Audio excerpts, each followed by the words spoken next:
I came home from work, and I usually look at Joe's chimney to see if there was any smoke coming out, because if you know if smoke's coming out of the chimney, Joe's okay, and he's home. And I did. He was fine. But about 15 minutes later, I was holding my baby in the front window. The smoke didn't seem to be, something just didn't look right. The smoke wasn't coming from the chimney at this point. So I went to the garage and saw the flames and just yelled to my daughter to call 911. Gave the babysitter that was here, my child, and just ran across the street.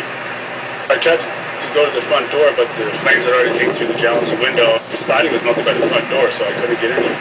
And the back door was awful hot, so I went to the side and kind of kicked the back door open a little bit, and a rush of heat and smoke came out. So you couldn't really see anything in there, so I just kind of went down to the ground, wet my shirt a little bit, put over my mouth, and crawled inside. I yelled for Joe, and he didn't answer, so I knew he must have been inside the house, though. So I crawled inside and found him on the kitchen floor unconscious, and dragged him to the rear of the house, to the back door, and that's about as far as I could make it before I ran out of the air, because the smoke was pretty thick. And took a break there for a second, and when he had gotten some fresh air, he started to come to a little bit, and became a little combative. He didn't know where he was.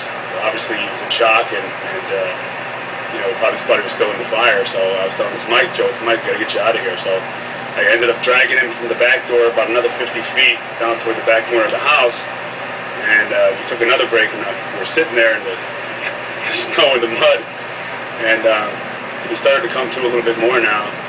The fire was just raging by that time, and the smoke was just building across us, and we were both starting to choke again. And so I picked him up.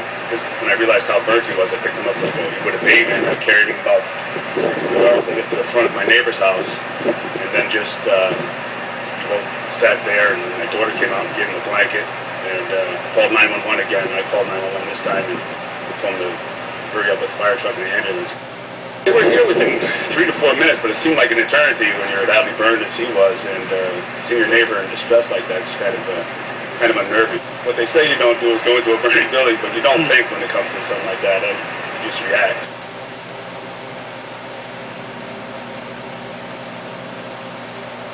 He's still in critical condition, and they have him in a induced coma because of the severity of the burns.